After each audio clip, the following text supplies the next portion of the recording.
You could go home and make something and have something new to wear the next day. I mean, what could be better? Yeah. And it was free, kind of. Hello, I'm Peggy Sagers, and if you know me very well at all, what you know about me is that I love jackets. And the best thing about making jackets is that's where we can really save a lot of money. In our home sewing, jackets are so expensive, and the quality of what you buy is so easy to improve upon when you make them at home.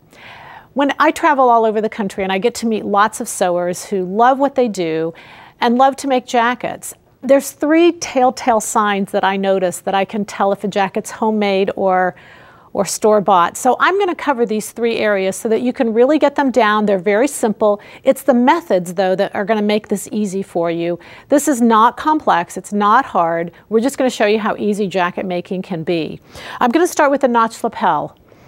On a notch lapel, the collar is actually shorter than the neck edge. So if I just show you an example here, you can see that the collar itself is actually shorter than the neck edge. This would be the facing, and this would be the jacket front. In this example, I've done it in different colors so that even if you've never made a jacket before, you'll really be able to look at this and see that on your pattern, this would be marked jacket, this would be marked jacket facing, the pink, and then of course the beige is the collar. And notice again that the collar is shorter than the neck edge. So let's just walk through how to do this, and it's a real simple fix. So first I'm going to take my collar piece, and usually they're just straight and long, and I'm going to stitch on the outside edge. And I'm going to teach you what's called overstitching. Overstitching is just when instead of leaving my needle down and turning directions, I'm going to stitch off the edge and then come back in a different direction and stitch again. So I did this purposely with contrasting thread. Normally when you make a jacket, all those pieces are matching and your thread is matching. But I did this with contrasting thread so you could really see where I am. And you can see I overstitched it, came back on. The advantage again is that I get nice clean seam allowances. When I leave my needle down and try to pivot, a lot of times I don't get a nice simple seam allowance on both sides, and it's much faster.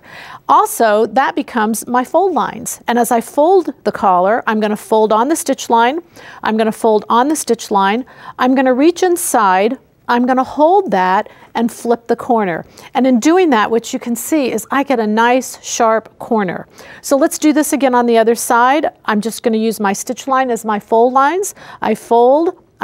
It doesn't matter which one I fold first or which direction I go. None of that makes a difference. I'm just simply going to fold, fold, reach inside, hold it, and flip. I'll go ahead and press that and get nice sharp collar, but this is what it's going to look like. So this is a little different from what we've done in the past. As you can see, I'm actually going to make the collar first, and in doing that, if you look back on this jacket, you could add an edging, you can add all kinds of piping, you can do all kinds of fun things to that collar. Then I'm going to insert it in between the jacket and the facing. So remember, the pink is our jacket, facing, and the blue is our jacket. So I'm going to show you inside. I'm going to kind of open it up and show you what it would look like before we actually inserted the collar. So I've got my jacket, the shoulder seams are sewn together. I've got my facing, the shoulder seams are sewn together. And you see I simply went from one front edge to the other front edge, but I have inserted the collar in between. There's my beige collar. And it's just like a little sandwich. I just stick it right in between there. And I sew all the way starting from this front edge over to this front edge. It's all done in one fell swoop. Remember not to leave your needle down and change directions, but I'm going to overstitch. And when I'm stitching now, I'm just stitching the jacket to the front facing, and I stitch all the way down the front. Then I do the same folding. Fold on my stitch line, fold on my stitch line. I reach my fingers in, hold that fold, invert to the outside, and voila, you can see I get that nice notch lapel. So a notch lapels, you know, we used to stitch here, pivot there, change there, and all this pivoting and changing, they didn't really lay nice. But this is a wonderful method, very easy to do, and you can see I get that beautiful notch lapel. All right, so no one should have a problem with notch lapels anymore. Let's go to set-in sleeves. This is a great little factory method. It's such a great secret. Jacket sleeves need a couple things, and if you notice, they're eased in. Now, I notice in the sewing industry that easing and gathering is sometimes used synonymously, and I want to make sure that it's not. This is a piece of tie interfacing, And tie interfacing, I mean TIE, it's not from Thailand, it's not foreign, it's not anything like that. It's just, if you have old ties and you're not using them anymore, you can just go in and cut it out. It's just that simple. But cut it on a bias, and I included some stripes so you could really see that that's a bias piece. It has give to it. And what I'm going to do is I'm going to come to the inside of the sleeve. If you don't know, on our sleeve, all of the easing takes place from notch to notch. So the bottom part of the sleeve has no ease at all. I'm going to come into my sewing machine. I'm going to literally put that tie interfacing right at the edge of my, I'm going to match the raw edges together, and I've turned my machine to baste. And the reason it needs to be on baste is because I'm pulling my tie interfacing. And so the machine's not going to take it forward as evenly as it would if it were smaller stitched. My stitch gets too small if I use a small stitch. So I'm going to turn it to baste, I'm pulling, and you'll notice that when I'm finished, the tie interfacing retracts itself and makes a beautiful sleeve cap. Look at that. Now, not only is my easing done for me, but my tie interfacing becomes my sleeve head, so I don't actually have to come along and add in a separate sleeve head. Now when I sew my sleeve into my jacket, it'll be a 1-to-1 ratio. I put my sleeve down against the feed dogs. Now that's going to feel foreign for some of you, because for many of you, you've always sewn with the sleeve up. Our directions have said that, but I'm going to have you turn it the opposite way. I'm going to have you put the sleeve down, sew it around, and it absolutely turns out beautifully. And now we're going to go ahead and learn how to do welt pockets. Welt pockets, I think, are the absolute top of the top. They look so professional, and so many women are afraid of them, and we're going to make them simple and easy so that you really feel comfortable with them. I learned how to do this method from a woman who bought a house making welt pockets. So rest assured, she found every shortcut there possibly could be. When we look at this one, we can see that they can be different colors. This is actually the welt, and what's peeking out there is the pocket piece behind it, and the jacket, of course, is the contrasting fabric. So we can do them lots of different ways. Just recognize which piece becomes what color.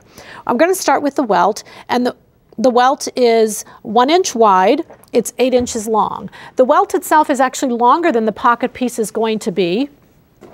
And so we can see here that I'm not going to stitch that whole length. I'm actually just going to stitch a portion of it, but before I even do that, I'm going to fold the welt in half. And I'm going to put the raw edges together. There are 3 steps to doing this welt pocket, and each step is done twice. So I'm going to fold it in half, the raw edges are together, the folds are to the outside, and I'm going to back stitch, you can see, inside equally on all 4 places. So if you look at the back of this, what you see is 2 straight parallel lines. Now that's really important, because you know what, if those are straight, your pocket will be beautiful. But likewise, if they're not, you don't even need to go forward. And you haven't cut anything, so you can really get those lines nice and straight. Then what we're going to do here is we're actually going to cut the pocket. We're going to come in, we're going to cut right in the middle, and then we're going to turn to the edges and clip right to those back stitched points. The key here that makes this really simple is those triangles are longer than what we typically find them. And when they're longer, you're going to find that they have a tendency not to agitate as much, and so they're much easier to work with. The next step, and again we're going to do this step twice, is we're going to add the pocket piece behind it. And our pocket piece is just one long rectangular piece that's the width of the welts plus the depth you want the pocket to be. And what I'm going to do is, I've already done one, but we're going to, and it doesn't matter which one you do first, I'm going to take the welts, and these little ends just make it easy so you can grab them. And you notice when I pull them to the inside, those cut edges actually come back together. Now if you notice, there's the hole on one side and the stitching on the other side. So I'm going to take the pocket piece, I'm going to cover the hole. And because I can't see where to stitch on that side, I can't stitch on that side, I'm going to turn and stitch on this side. And when I stitch, I'm going to start with just the welt and the pocket. I'm not on the fashion fabric, and then right there at the back stitch point, I pick up the fashion fabric and I stitch right along. And notice that my cut edge is lined up to my pocket edge, and then I continue stitching as I go along. So there's my stitch line. I've done that twice, and you can see now that my welts are beautifully forming, and this is what the result will be. I'll have the pocket piece attached to both welts, but if you notice, the ends are still open. So that's my very last step.